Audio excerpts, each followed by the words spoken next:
Y entonces vamos a dar la bienvenida formal a esta charla. Estamos muy contentos, muy felices. Somos dos comunidades de AMAR, Malformación Anorectal, y de Hirschsprung, Argentina. Y bueno, estamos muy felices de poder tener al doctor Fernando Heinen. Eh, la verdad que la charla que vamos a tener hoy es una charla, una temática que nos preocupa y nos ocupa mucho a los papás, el manejo de la constipación en pacientitos con malformación anorrectal y Hirschsprung. Así que no quiero tardarme mucho, simplemente quiero saludarlos a todos, agradecerles que estén ahí, contarles un poquitito que, bueno, mi nombre es Luciana Pareto, soy la fundadora de AMAR, que es la Asociación Argentina de Padres de Niños con Malformación Anorrectal, y que junto con Carla, que ahora le voy a dar para que se presente, eh, estamos armando esta unión de comunidades, porque nos interesa mucho llevar a los especialistas. Hay que mutear ahí a alguien que hay como un audio que se Sí, está... Ahí ya está, ya lo muteé. Bueno, ok. eh, como les decía entonces, somos dos comunidades que trabajamos un montón, trabajamos eh, juntas en aquello en los que nos podemos juntar y bueno, siempre tratando de llevar la información seria de la mano de los especialistas, como en este caso el doctor Heinen, que está acá con nosotros. Bienvenida a la comunidad de MAR y le voy a pasar a Carla para que se presente, comente un poquitito lo que quiera comentar y ya arrancamos entonces con el doctor. Bueno, mi nombre es Carla Escaramela, yo soy la fundadora de Hirschsprung Argentina, nos fundamos más o menos hace casi 2 años, y bueno, los objetivos son un poco compartidos con Luciana, es llevar información a las comunidades de la mano de especialistas, porque es una patología de abordaje multidisciplinario, entonces es importante poder dar este tipo de charlas y estos encuentros para llevar información a las familias y a los pacientes. Así que, sin más... eh, por mi parte, le cedo la palabra al doctor. Bueno, más tarde, muchas gracias por haberme invitado. Se cumple un sueño mío de tener una comunidad de padres. Lo intenté muchas veces. Les cuento un poquito de mi historia. Yo me recibí como residente de cirugía pediátrica en el Hospital de Niños de Buenos Aires. Luego fui a Canadá, a Toronto, donde me especialicé en cirugía neonatal. Después regresé. Estuve trabajando 16 años en el Hospital Garrahan. Y después pasé al Hospital Italiano. Y otros 16 años después fui jefe de cirugía pediátrica en el Hospital Alemán de Buenos Aires. Y siempre además con la práctica privada, etcétera. Y conocí al doctor Peña, que es el cirujano que marcó el rumbo de estas malformaciones eh, anorrectales en la década del 80. Apenas él era muy jovencito y yo ni hablar. Empezamos a tener una vida juntos que hemos mantenido hasta ahora. Y con respecto a la enfermedad de Hirschsprung también es una patología colorectal que siempre me interesó y siempre tuvimos mucho entusiasmo en progresar y en aprender sobre eso y operar muchos pacientes, también con el doctor Luis de la Torre Mondragón y con el mismo doctor Peña. Bueno, entonces hoy vamos a enfocar un tema que creo que es fundamental. Es un aspecto nada más de la constipación postoperatoria en ambas entidades. Es imposible abarcar todos los aspectos que tiene la malformación anorrectal y la enfermedad de Hirschsprung, pero al menos traté de hacer una especie de resumen y muy sesgado hacia el lado de la constipación, que sé que es lo que los padres muchas veces les preocupan, y entonces vamos a empezar con esta charla que espero no sea demasiado.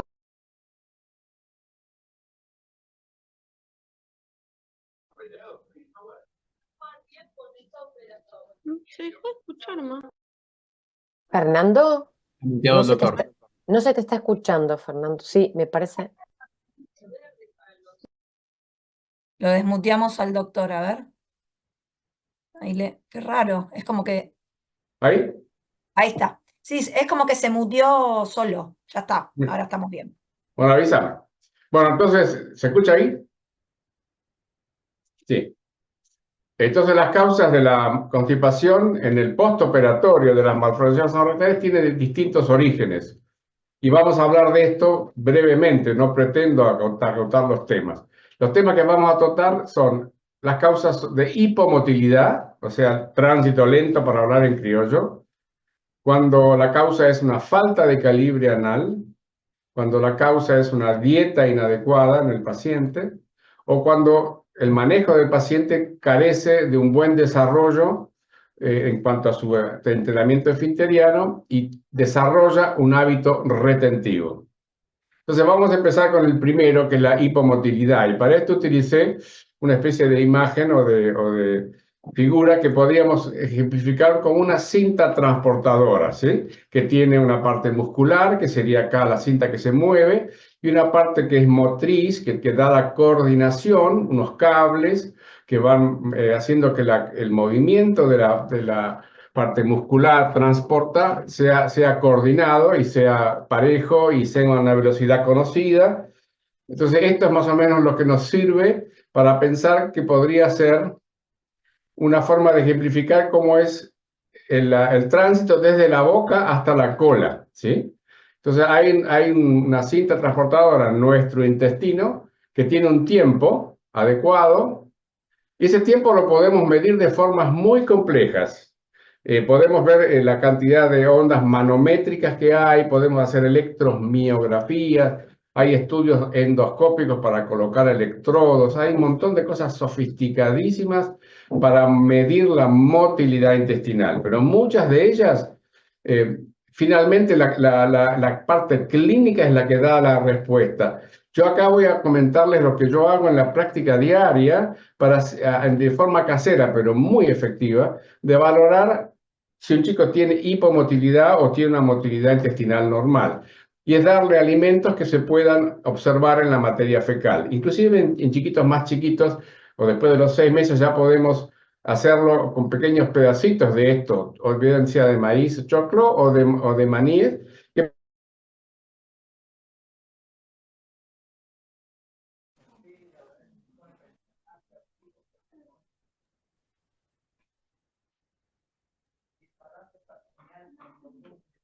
Fernando, ¿Se escucha? ahí sí.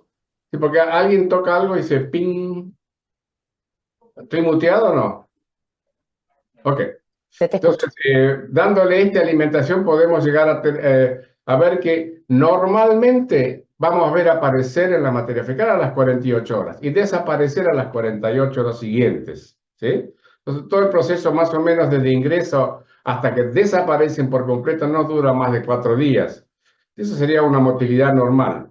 Cuando tenemos tiempos de boca a cola alterados, y esto lo pueden ver los papás, lo pueden medir con sus propios hijos, aparece tarde, o sea que empieza a aparecer la marca de bien sea el alimento que querramos elegir como monitor. Después de las 48 horas de ingerido empieza recién a aparecer, eso es tardío. Y desaparece mucho más tarde, es como que se va eliminando con mucha lentitud y continúa eliminando entonces después de las 48 horas. Pero si un paciente tiene esto, tiene una hipomotilidad, que es una causa de constipación. La malformación anorrectal, yo sé que esto lo conoce la mayoría de los papás de las malformaciones, aquellos papás que tengan pacientes con enfermedad de Hirschsprung, hijos con enfermedad de Hirschsprung, esto va a ser muy, muy raro para ellos, luego hablaremos de la enfermedad de Hirschsprung. Pero del ano imperforado, este chiquito tiene un ano imperforado, este sería el sitio normal del ano, acá está la columnita vertebral, acá están los glúteos, estos son los fémures, el paciente está visto de perfil. Entonces ahí tenemos el ano teórico, la zona donde debería estar la cola, el ano, y este es el recto que no llega al ano, por eso es un ano imperforado, y en este caso el recto se conecta anormalmente. ¿No te duele la espalda? ¿Perdón? Ah, ¿me traes un apoyador? ¿Qué dice? Bueno, se conecta anormalmente por una fístula con la uretra. En este caso es la uretra vulvar, se llama. Y esa conexión, por supuesto, comunica con la vejiga. Entonces, este paciente tiene una malformación anatómica, pero fíjense que el recto es pequeño. Este es un ano imperforado con una fístula en la uretra vulvar. Así lo denominamos. Esto fue uno de los avances que Peña nos dio, una clasificación descriptiva de las malformaciones anorrectales. Entonces, casi nunca hablamos de malformación intermedia, malformación baja, así en general, sino que tratamos de describir cada malformación. Entonces, la primera pregunta que yo tengo para hacerle a un papá que me dice, tengo un nenito que fue operado de ano imperforado, digo, ¿qué tipo de variedad tenía? Y si él me sabe decir que la fístula estaba en la uretra prostática o en la uretra vulvar, yo sé que lo manejó una persona que tiene idea de la patología.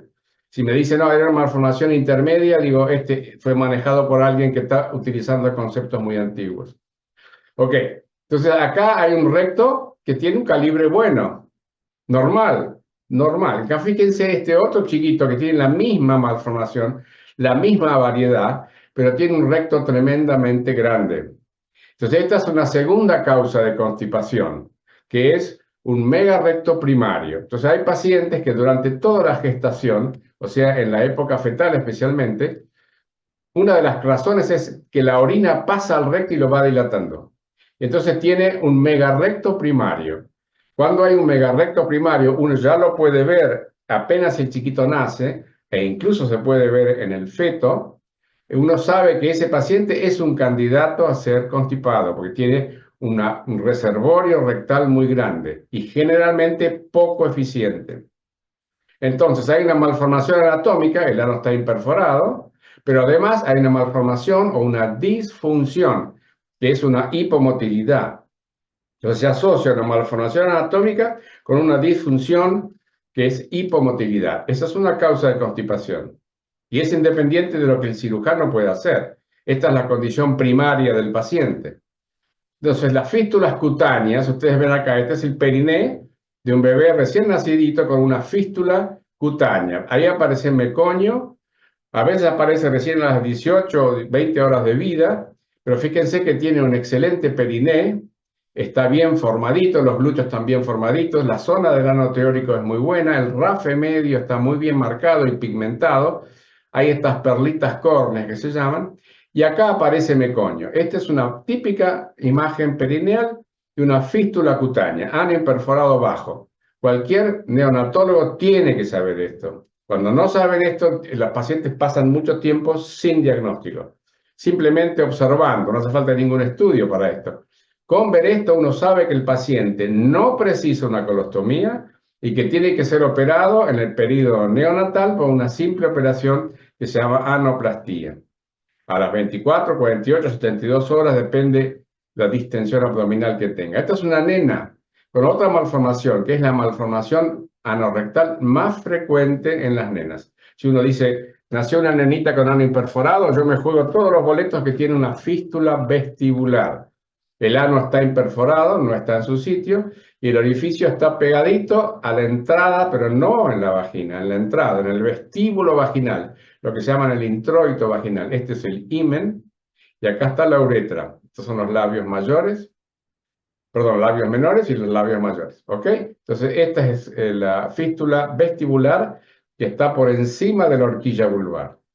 Esta malformación, junto con la que mostré antes, 60% de los pacientes tienen algún grado máximo o mínimo de constipación. 60%, muy alta. Entonces uno ya sabe que este paciente que tiene una fístula cutánea o una fístula vestibular es un candidato a tener algún grado de constipación. Fístula vestibular, esta es la horquilla vulvar, el ano está imperforado, labios menores, capuchón clitoridiano, uretra, vagina, y por fuera de la vagina, pero dentro del introito vaginal está la fístula. Esta es una fístula cutánea de un varoncito que se ve allí. Mirando esto, el cirujano tiene que saber, o el neonatólogo, porque este paciente tiene que ser operado de una operación muy simple, de las más simples de toda la especialidad, para resolver su problema. Fíjense, este paciente que recibimos en el Hospital Garrahan hace muchos años, pero fue icónico porque tenía 12 años y en 12 años nadie había hecho diagnóstico que tenía una fístula cutánea. Había hecho abscesos, se había infectado y tenía, obviamente no tenía un calibre anal suficiente como para tener deposiciones. Se pasó 12 años con el rótulo de constipado, ¿sí? Cuando en realidad tenía una malformación de las más benignas que uno puede tener. Sin embargo, él tuvo una enorme retención de materia fecal, parecía una embarazada a término, enormemente grande su abdomen, lleno de materia fecal, con un megarecto máximo. Esto complicó mucho su evolución, hubo que resecarle después parte de ese megarecto grande, además de, por supuesto, corregir su malformación. Entonces, el criterio sería que todos los papás con niños que tengan malformaciones, antes llamadas bajas, fístulas cutáneas, fístulas vesiculares, que son las más comunes, son las que vemos muy seguido, deberían saber varias cosas. La primera es que con un tratamiento oportuno, el pronóstico de continencia de estos pacientes es excelente o muy bueno. Pero si uno se retrasa, los pacientes van a tener constipaciones graves que a veces, veremos después, comprometen su continencia y su higiene perineal, ¿sí? Pero si fueron operados en tiempo y forma, el pronóstico de continencia de estas malformaciones es muy bueno, aunque el 60% va a tener algún grado de constipación. Como uno ve que nace paciente con este tipo de malformación, ya uno puede anticiparse de que ese chiquito va a tener algún grado de constipación. Y entonces, como es difícil cambiar la dieta de un chico mayor de 2 años, ya de bebés, cuando empezamos a incorporar la alimentación, empezamos a darle el sesgo que queremos de alimentos anticonstipación, que acepte los alimentos con fibra, que acepte las verduras, que acepte la fruta, que acepte las cáscaras, las harinas integrales. Lo estamos induciendo a que el chico se alimente en forma correcta ya antes de que sea constipado. Para toda malformación operada, para toda malformación rectal operada, este concepto es muy importante que los papás lo conozcan. El tiempo va a favor de un mayor control defecatorio. Cuanto más tiempo pase, los pacientes van a ir mejorando en su control. Y yo ahora, después de 40 años de estar viendo pacientes, verán algunos, me he sorprendido, pacientes que no tenían la más mínima chance teórica por sus condiciones primarias de ser continentes, son continentes y han tenido una vida, o parte de su vida ha sido satisfactoria y buena. Y entonces, a veces, inclusive, para aquellos papás que entiendan un poco más del tema, pacientes que tenían un periné plano, sin ningún tipo de desarrollo muscular y que tenían una fístula en el cuello de la vejiga, que son pacientes que tienen malas condiciones primarias, sin embargo, de alguna manera siguen siendo fisiológicamente incontinentes, pero socialmente son pacientes que han logrado tener una vida limpia y son continentes sociales, entre comillas. En cambio, en los pacientes que tienen constipación, de eso nos tratamos hoy, el tiempo va en contra. Cuanto más tiempo pase de una constipación mal manejada, el paciente va empeorando. Esta diferencia es muy importante. Una constipación mal manejada va a desarrollar un megarrecto y va a tener finalmente encopresis. Encopresis significa ensuciamiento fecal. Eso significa compromiso en la autoestima, significa compromiso social, significa bullying, significa una severa discapacidad. Yo siempre digo, el paciente incontinente es un discapacitado grave, aunque es un discapacitado oculto. Nadie cuenta que su hijo se hace caca encima, nadie lo cuenta. O que su hijo tiene mal olor, ¿sí? Pero existe cantidad enorme de pacientes que han tenido una vida, a veces en la primera infancia, segunda, tercera, la adolescencia, una vida miserable por su incontinencia. Ese megarrecto que se puede desarrollar, a veces primariamente o a veces por mal manejo, lo lleva a la encopresis, a la pseudoincontinencia. Entonces, para los papás que tengan chiquitos con malformaciones anorrectales, tienen que aprender a palpar la panza y saber si su nene tiene un buen tiempo boca-cola, hacer esa experiencia que decíamos de controlar cuánto tiempo tardan los alimentos en llegar a la materia fecal, y después aprender a palpar la panza. Se puede hacer perfectamente. Palpar una especie de pan de manteca que esté en el hemiabdomen izquierdo generalmente, a veces es masivo, pero en esa parte seguramente si el chico está acumulando materia fecal, el papá que controle la panza diariamente de su hijito cuando le cambia los pañales va a notar que tiene diferencias y que está acumulando. Entonces ese paciente está constipándose aunque tenga deposiciones quizá, ¿sí? Entonces aprender a palpar la panza. Una pregunta que las coordinadoras me pasaron, que vino desde México, es si es posible que el organismo se adapte a la constipación. Recién lo mencioné y lo vuelvo a recalcar, la constipación mal manejada no es tolerable, porque eso va a empeorar. Tampoco necesitamos que los pacientes tengan deposiciones todos los días, 2 veces, o una vez todos los días rigurosamente como una maquinita. Eso no existe. El organismo humano es variable y hay pacientes que tienen deposiciones más espaciadas y son pibes sanos.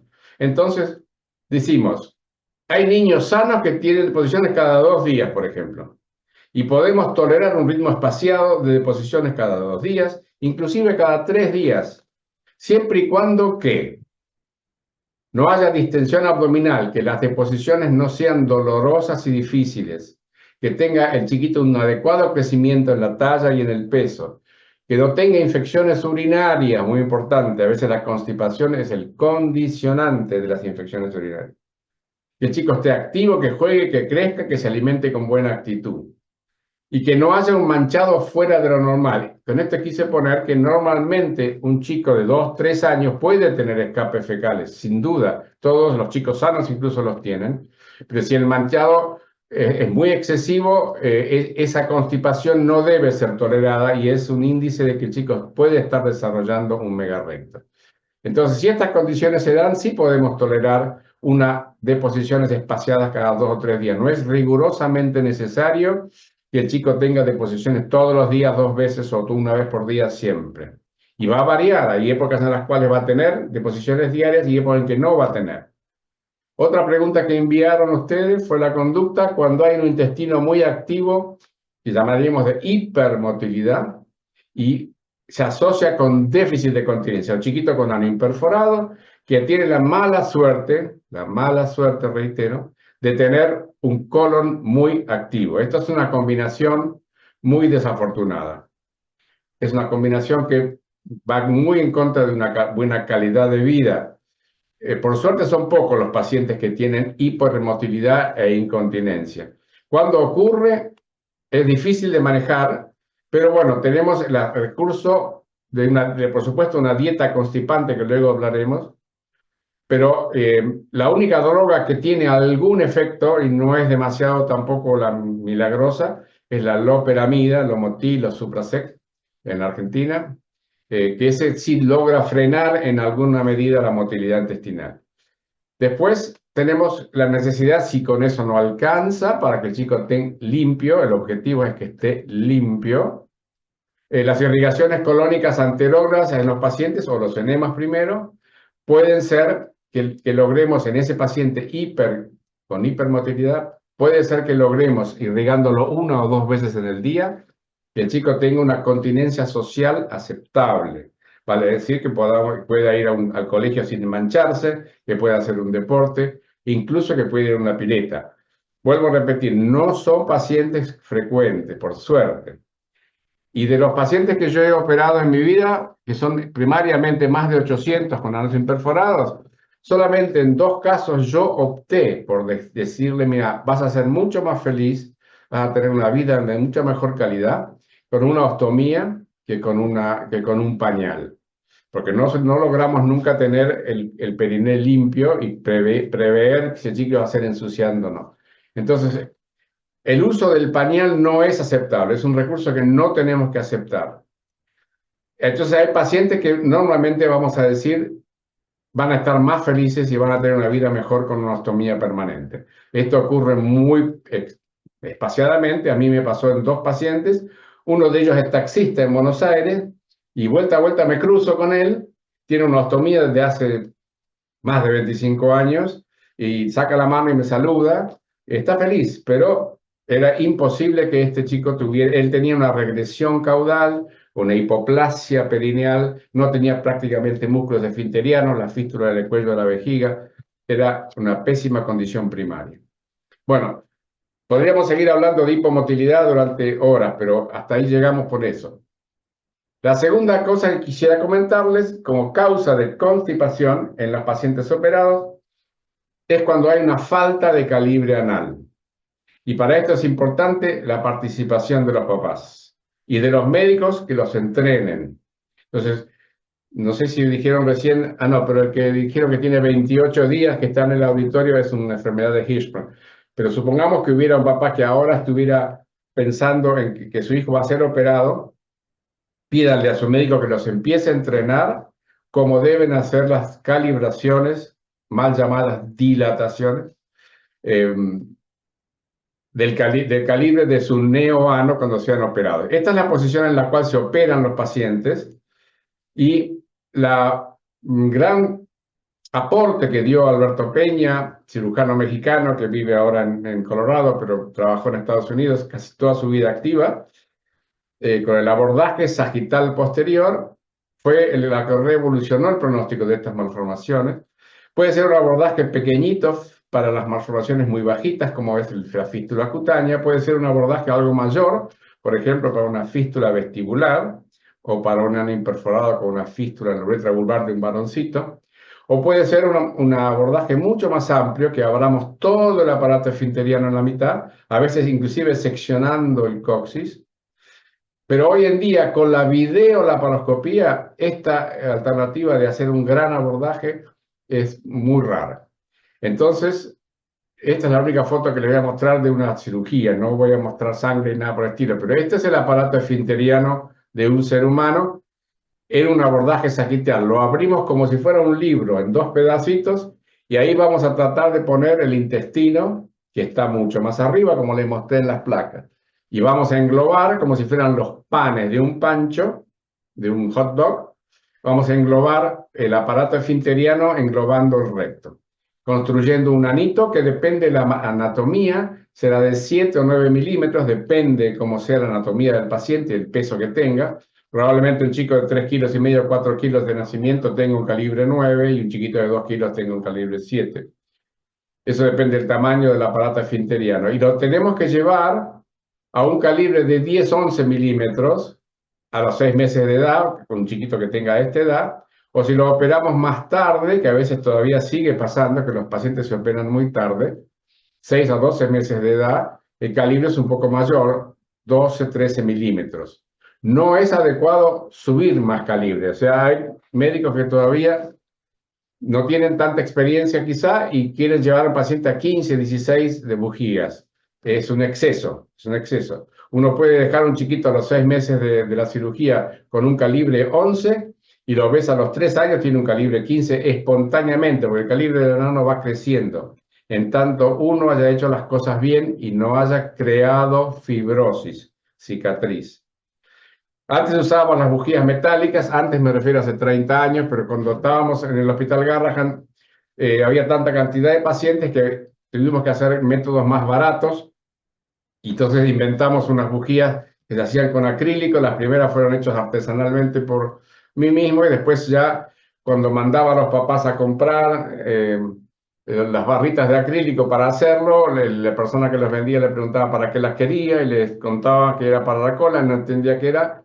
Entonces al final, bueno, después de pasados los años, este hombre, que pueden tomar el dato los que no lo tengan, y que está acá en Buenos Aires, en la calle Uruguay, Mundo Acrílico, ya la fabrica él. Y son las bujías de Hegar, que son por milímetro, 8, 9, 10, 12 por milímetro, y que son realmente mucho menos traumáticas y mucho menos costosas, fundamentalmente más livianas que las de metal. Entrenamos entonces a los papás con su mano aún antes de operar al paciente. Así que se tomen 1 semana o 2 semanas en entrenarse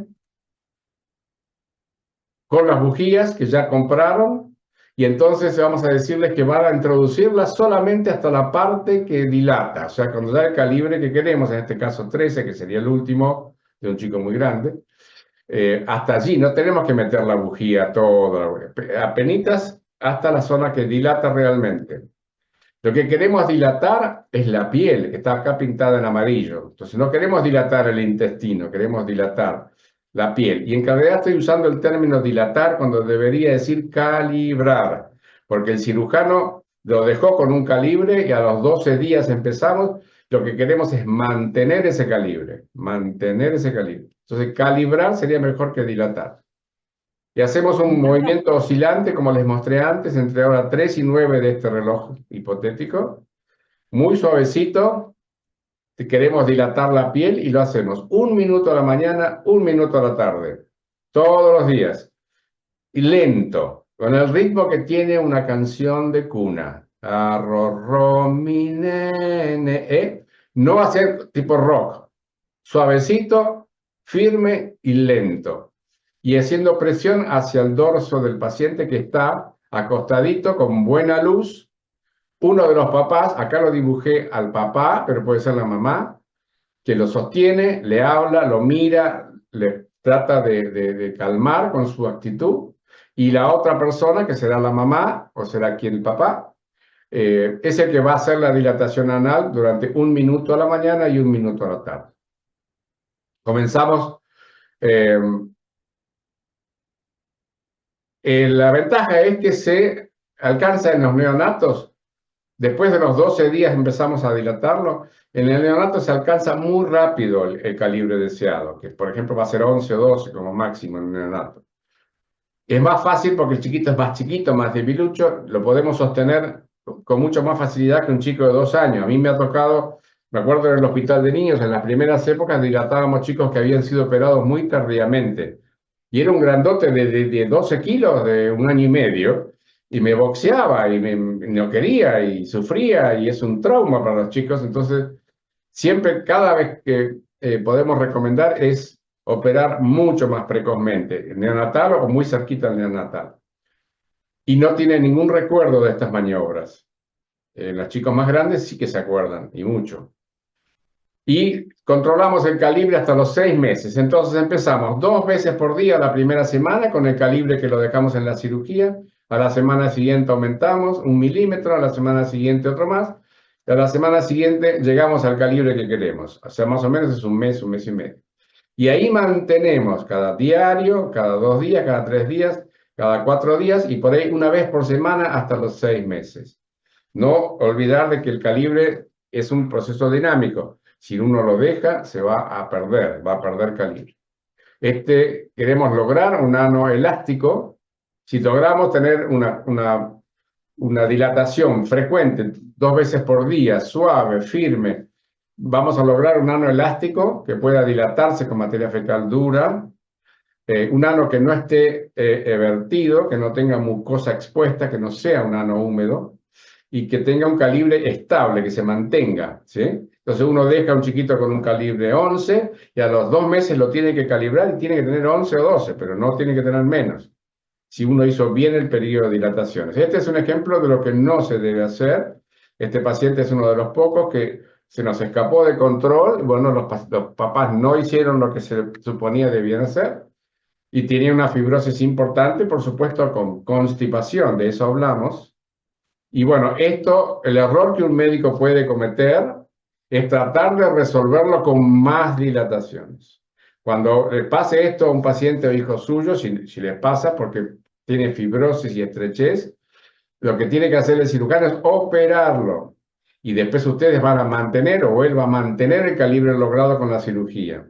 Pero no pretender lograr calibre con la dilatación, porque eso va a producir más fibrosis, más sangrado y cada vez va a ser una piedra. Yo no quise poner fotos dantescas acá, fotos muy truculentas, pero tengo cualquier cantidad de pacientes que tienen anos tremendamente fibrosos, que han sido múltiples veces dilatados con trauma, etc. Entonces, el calibre lo logra la cirugía. La bujía va a mantener el calibre que la cirugía le dé. Muy bien, hasta ahí, entonces, con el segundo tema de la constipación relacionada con la malformación anorrectal, que sería la falta de calibre anal como causa. La tercera es una dieta inadecuada, y esto también daría para una charla de 2 días enteros, pero bueno, voy a tratar de explicar acá la dieta y después hablaremos más de ella cuando tratemos el tratamiento de la constipación. Acá puse todo lo que se me ocurrió que podía ser útil para ustedes y que seguramente lo conocen. Los pacientes que tienen tendencia a la constipación, que tienen un tiempo de boca-cola prolongado y que tienen condiciones para tener constipación porque la malformación así lo dice, tienen que tener una alimentación completa, muy rica en fibras y con abundantes líquidos todos los días. Verduras, legumbres, cereales, frutas, jugos, frutas secas, semillas, aceite de oliva, agua de ciruela, yogur, fideos, etcétera, etcétera, etcétera. Esto es un producto que es muy viejo, pero que existe en la Argentina, es la melaza de maíz, el quero. También todo lo que sea infusiones, como mate cocido, no el té. Y algunas cosas que pueden ser de la era moderna, que quizá Luciana la conoce mucho mejor que nosotros, todo lo que sean los probióticos o los prebióticos, el kefir, la kombucha, etcétera, puede facilitar. Pero básicamente el mensaje que yo quisiera transmitirles es que no hay una receta para todos los pacientes igual. Todo es a prueba y error.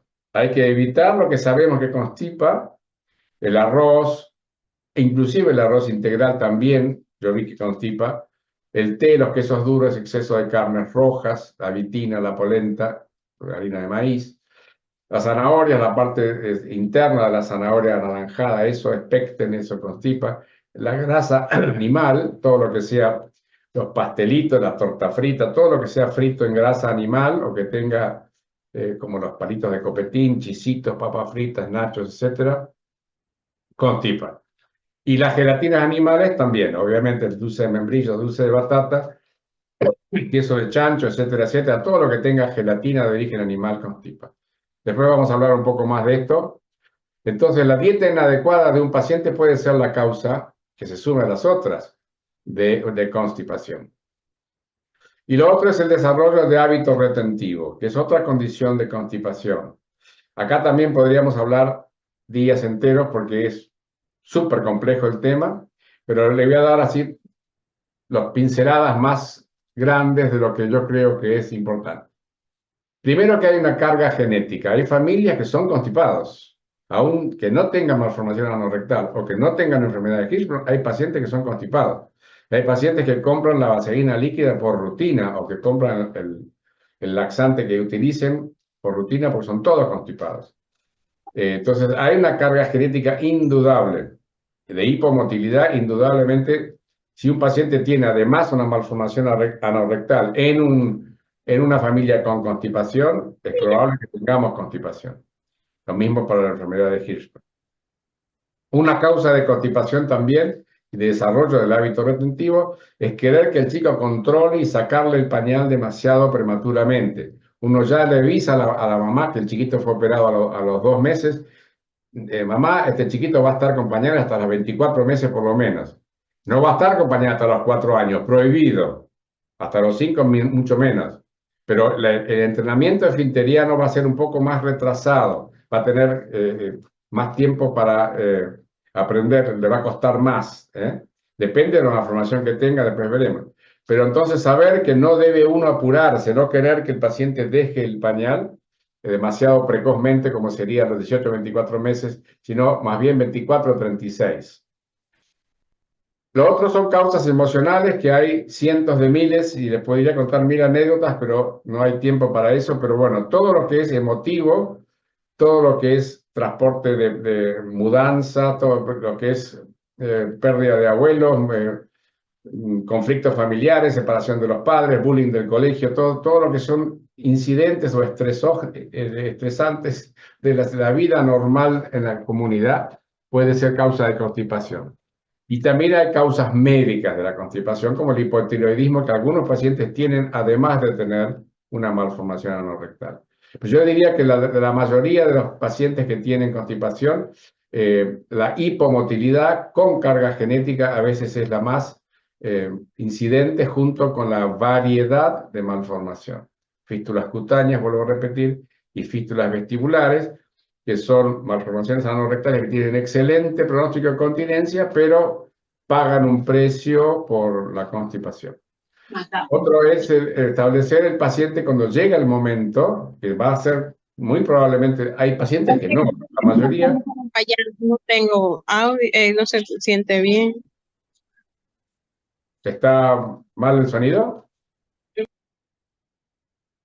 No, ahí está, ya muteé a la persona que está hablando, no te preocupes. Ok. Entonces, cuando llega el momento de que el chico comience su entrenamiento esfinteriano, cuidar de establecer un día defecatorio. Los pacientes que tienen malformaciones anorrectales tienen que ser chicos disciplinados, ¿sí? O sea, uno tiene que, como un cachorrito o como cualquier otro mamífero, uno puede condicionarlo a tener deposiciones en un horario previsible, porque su vida social, escolar, deportiva lo va a necesitar. Entonces tiene que tener un día defecatorio que va a variar, depende en cada paciente. Si tiene escolaridad vespertina, va a tener que ir al baño a sentarse a la mañana. Y depende también las comodidades que los pacientes tengan en su casa, con sus baños, etcétera. En general, esta es una pésima posición para tener deposiciones, cuando el paciente se cae dentro del inodoro y tiene la tableta o tiene una revista o tiene el celular con una película y pasa un montón de horas en el baño hasta que evacúa. Esto hay que evitarlo, más bien el paciente tiene que tener una posición erecta, no caerse dentro del inodoro y estar con los piecitos apoyados y tratar de sentarse cuando ya siente, y si siente es importante factor de continencia, que lo llamamos alarma defecatoria o sensación defecatoria, que es una gran virtud conservarla para la continencia. Cuando el chiquito tiene sensación defecatoria, pedirle que se siente, no antes. No venir a sentarse y esperando que ahí tenga ganas de hacer caca. No, te vas a sentar cuando tenga ganas de hacer caca.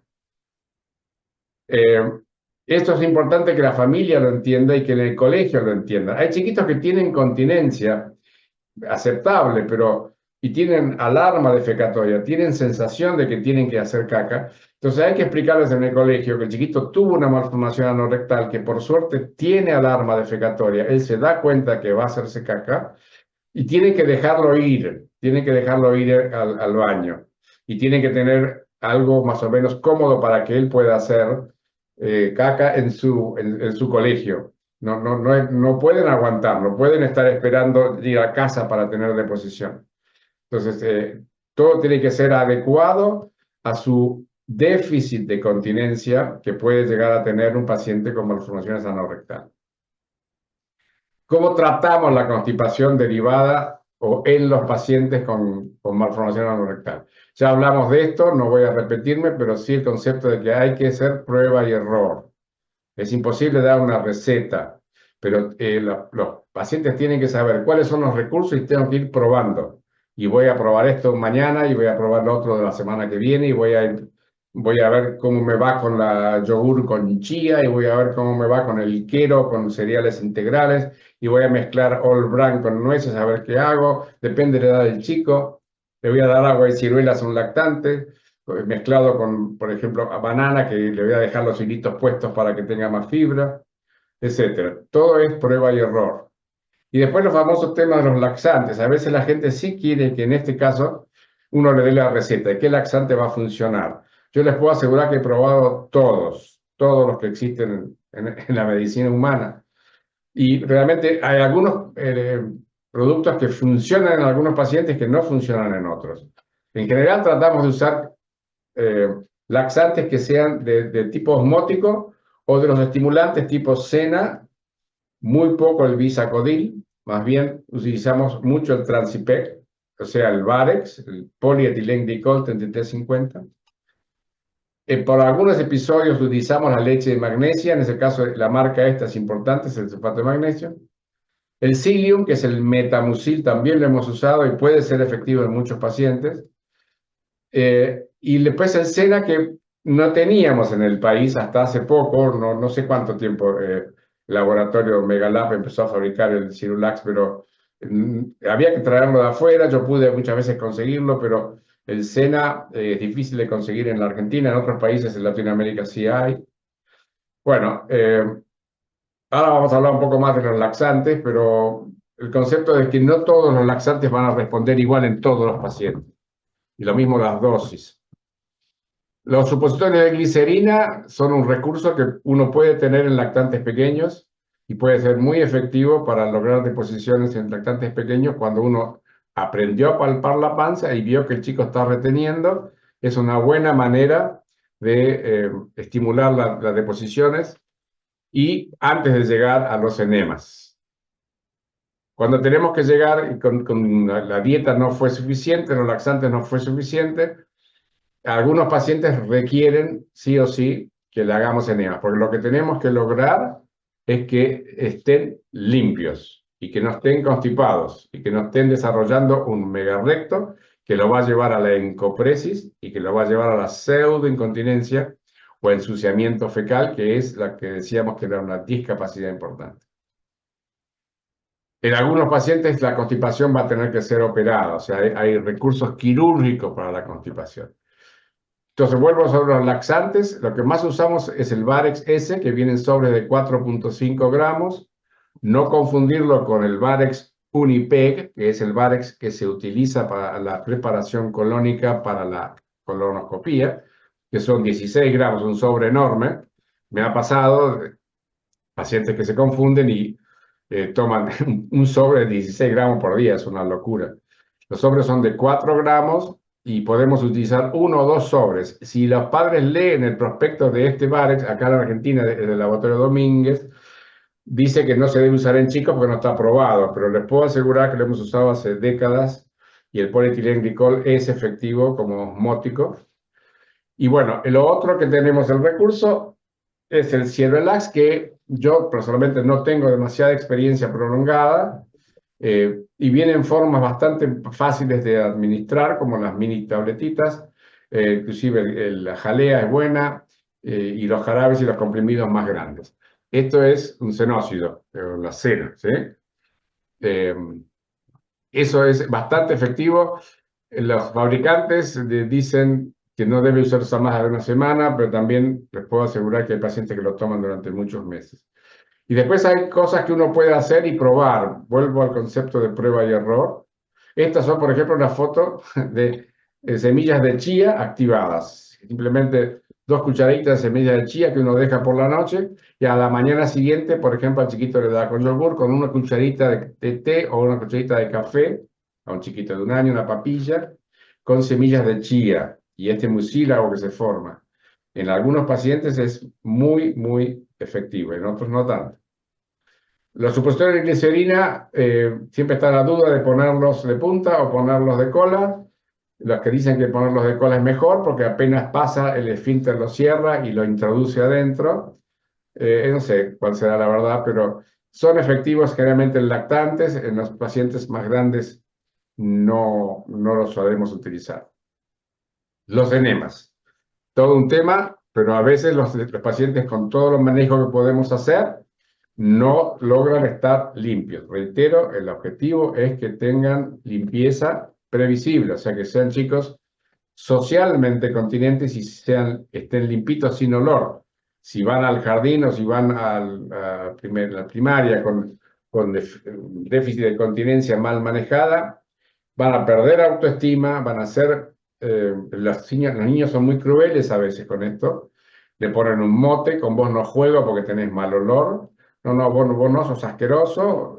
Yo he escuchado 1001 anécdotas de cómo los chicos pueden llegar a sufrir con una falta de continencia. Entonces tenemos que evitarles ese trauma. Los enemas lo podemos hacer simplemente con jeringas tipo Tumi de 60, con sonda Foley, que son las sondas más comunes urológicas, y podemos utilizar también otro tipo de adminículos, como lo voy a mostrar ahora. Los enemas en general lo hacemos, este es el volumen que usamos generalmente de comienzo, 20 mililitros, 20 centímetros cúbicos por cada kilo de peso, ¿sí? Un chico de 10 kilos va a recibir un enema de 200, un chico de 20 kilos de 400. 20 centímetros por kilo es el promedio, y para comenzar a ver qué pasa. Podemos usar agua jabonosa, podemos usar, ¿se me trabó? Sí. Agua tibia con sal, agua jabonosa. O podemos utilizar también glicerina al 20%, que se compra en una buena marca, de glicerina, mezclando con agua. Y podemos también usar a veces el enema de fosfato, pero en este caso no tenemos que usar este volumen, sino este. Cuidado, que la gente a veces se confunde y pone enemol, que es un enema de fosfatos, que ya viene con la canulita lubricada, etc. Pero los volúmenes... Generalmente los chicos en pediatría son de 20, de 30 o de 50 centímetros, los chicos más grandes de segunda infancia. Generalmente un chico de 2 años, 3 años lo usamos 20 centímetros cúbicos, puede dar hipocalcemia o puede tener problemas no severos, pero sí puede tener algún tipo de rigidez articular, etcétera, por la hipocalcemia. Entonces, cuando usamos enema de fosfato, que es muy piola porque tiene mucho menos volumen, más rápido, pero no podemos usar el volumen que usamos en los enemas de agua. Y después que acá no puedo extender, pero sí invito a que los que manejan ya perfectamente YouTube pueden encontrar miles de videos de uso del Peristin. El Peristin es muy efectivo y muchos pacientes que antes operábamos, como les voy a mostrar ahora, para darle enemas anterógrados, han preferido permanecer con el peristin y no le hemos hecho la cirugía para enemas anterógrados. Entonces, los enemas con peristin son aquellos que van a utilizarlo a largo tiempo.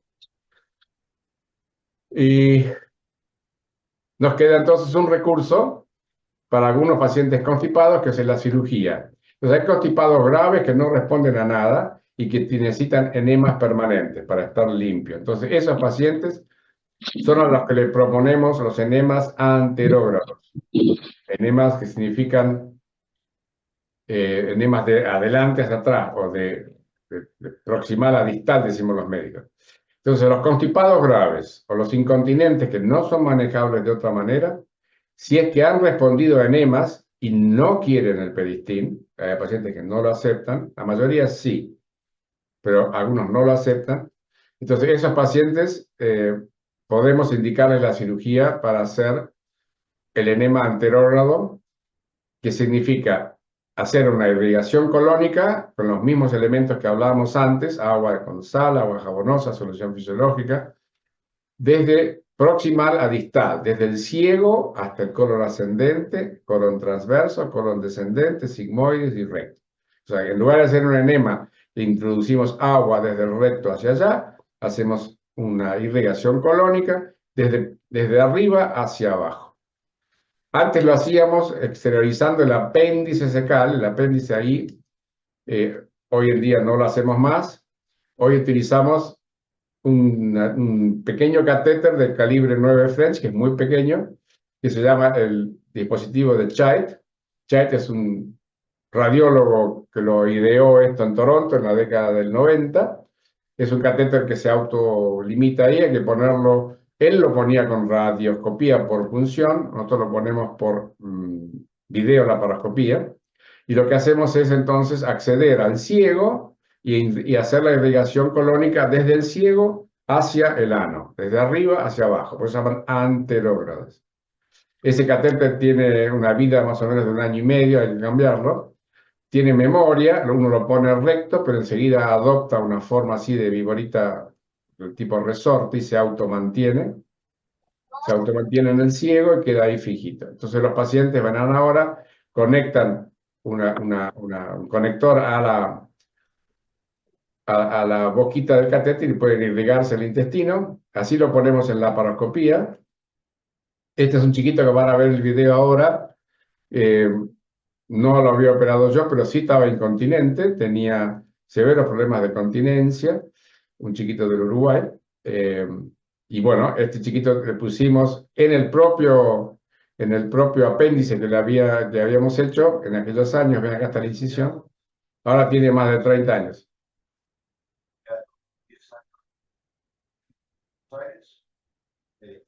Instaló el catéter.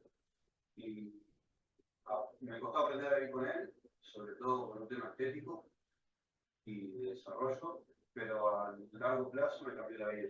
Me permitió tener una vida súper cómoda, práctica, fácil. He logrado hacer deporte.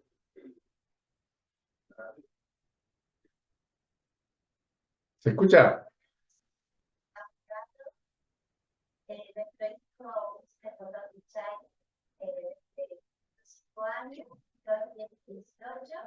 Estamos muy contentos con el sistema que le ha permitido hacer una vida totalmente normal.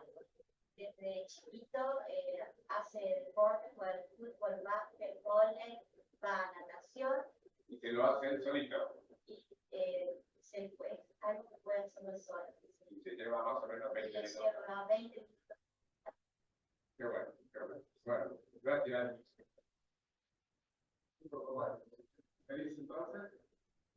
Tenemos el chai de la 100% de la vida. La familia. Lo que les decía antes, el chico con incontinencia es un discapacitado grave. Eso es lo que hay que evitar. Entonces los chicos aprenden a manejar, insertarse diariamente el catéter y pueden lavar su intestino y estar limpios. El objetivo es que estén limpios. No es tolerable que estén con pañal. Los chicos son autónomos, no precisan que nadie les ayude. Esto lo podemos hacer después de los 8 años. El más chiquito que yo empecé, ahora tiene más de 25, pero empezó con los 6 años y aprendió a hacerlo a los 6 años, pero no es común que eso ocurra. Generalmente son chicos mayores de 8. Ya pueden manejar perfectamente y tienen que establecer un horario más adecuado, el volumen que van a usar, que va a variar más o menos, y la frecuencia, algunos todos los días, otras veces cada 2, cada 3, cada 4 o cada 5 días, depende cada paciente. A prueba y error es lo que tenemos que ir adecuando el horario, el volumen y la frecuencia. Y eso nos va a llevar al menos un mes hasta que el paciente más o menos se dé una idea de cuánto necesita. Y entonces uno tiene que prepararlo desde al principio, se va a manchar, las primeras veces que se irrigue el chiquito se va a enchastrar entero y después poco a poco va a ir encontrando la manera, el volumen, el horario y la frecuencia que él pueda utilizar para estar limpio, e ir al colegio, ir a hacer deporte o ir a su vida social. Inclusive hoy le digo, después de varios años, inclusive en la intimidad, los pacientes están limpios, aunque son básicamente incontinentes. Otra de las alternativas quirúrgicas es cuando un paciente tiene una constipación ya inmanejable en todo aspecto y con un megarrecto importante. En estos casos, este megarrecto es enorme, eso hay que operarlo, hay que sacárselo, no es manejable médicamente, hay que hacer una resección parcial de ese intestino, se hace una resección de toda esta bolsa atónica que no se contrae bien, que es la parte del recto sigma, pero siempre hay que conservar algo del recto y se une con el resto del intestino de un calibre normal. Entonces se llama resección parcial sigmoidea. Entonces hacemos la resección de ese sector y preservamos lo amarillo que sería el recto, porque acá está localizada los efectores de la presión y que los detectores de presión, los sensores de la presión, que nos van a dar la alarma defecatoria y el funcionamiento evacuatorio adecuado. Entonces esta parte debe ser respetada. El recto no se debe sacar. Hoy en día se puede hacer también la resección parcial del megarrecto por vía transanal, por dentro de la colita. Fíjense, este chiquito tenía una constipación muy mal manejada, había sido un chiquito con ano imperforado, estaba pálido, flaco, desganado, le iba mal en el colegio, tenía sus patitas flaquitas, poco peso y pura panza, pura caca, transportaba 2 kilos de caca toda su vida. Tenía en ese momento creo que 5 años, o 6. Y este es el mismo chiquito con ese tremendo megarrecto, un año después de la operación, ¿sí? Entonces, uno tiene que saber, como después lo repetiremos en la enfermedad de Hirschsprung, que la constipación severa, grave, enferma a los pacientes. Entonces, hay una constipación que es tolerable, hay una constipación que es un síntoma, pero que no es trascendental para la vida de los pacientes, y hay otra constipación que es una constipación enfermedad, y que los lleva a ser desnutridos y chicos que se desarrollan poco. Entonces, ahora las preguntas, si te parece, con respecto a la malformación anorrectal.